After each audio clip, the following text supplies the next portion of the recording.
Welcome to Canadian Justice. I'm Christine Van Gyn. Today I want to introduce you to a legal not-for-profit doing vital work in Canada. It's called Innocence Canada, and its mandate is to identify, advocate for, and exonerate individuals who have been convicted of a crime they did not commit. Innocence Canada works in the courts and also engages in legal education and advocates for reform. Since it was founded in 1993, Innocence Canada's team of volunteer lawyers has reviewed hundreds of cases, leading to the exoneration of 24 innocent people who together have spent more than 200 years in prison for crimes they didn't commit. Here today to discuss the work of Innocence Canada is Crow President Ron Dalton, who is also an exonerated person, and Pamels Glatt.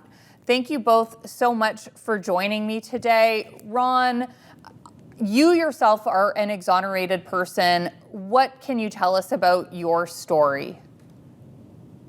The Reader's Digest version of my story is I was convicted for a crime that did not happen in 1989. I spent 8.5 years in a maximum security prison.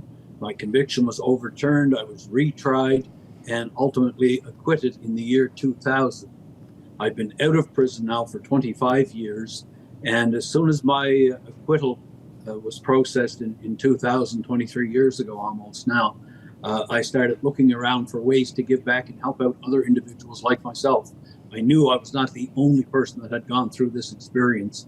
By that point in time, we were aware of cases like Donald Marshall Jr.'s, David Milgaard, Stephen Truscott, and some of the other better known cases. And when I looked around the country, there was only one organization doing this type of work on a national basis, and that was what we used to call AIDWC, the Association in Defense of the Wrongly Convicted, which was just an earlier name for Innocence Canada. Now, you named a few of cases that some Canadians might be familiar with, like David Milgaard, Stephen Truscott. Pam, what can you tell us at a high level about some of those cases, some cases that Innocence Canada worked on, because those were both cases that Innocence Canada worked on and achieved exonerations in? I'm actually going to let Ron take this one. And Pam and I kind of went down your list of questions and decided who was going to answer what before we got to you. Mostly because I was around longer than Pam has been with the organization. The first case that the individuals who started this organization worked on was the Guy Paul Moran case. And Guy Paul Moran was convicted of the murder of a neighboring child. And we had volunteer lawyers and lay people who rallied around him and his family and worked to help exonerate him. And when he was cleared, they looked around at each other and said, you know, I bet there's a lot more of these cases than this one. And they had the bug for fighting the injustice then, and they formed a nonprofit organization and have been working for the last 30 years to create the organization that we have now. We started out as a group of volunteer do-gooders trying to help this one case, but we expanded into a more formal nonprofit organization. You know, I want to know sort of generally, what types of things, Pam, lead to wrongful convictions? How common is it to see a wrongful conviction because of, for example, police misconduct, because of experts or the prosecution, compared to things like straight up errors or mistaken identity?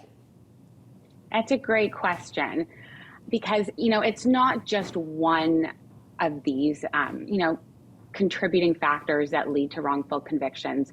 You know, most of the time it's, all of these compounding one another. So you don't just see police misconduct or, a forensic error or tunnel vision or eyewitness misidentification, on their own independently of each other. You have all of these or some of these or many of these all happening at once, and together they really create the perfect storm. And that's what makes it so difficult to identify wrongful convictions and, to get these cases reopened, because you have to come at it from multiple angles.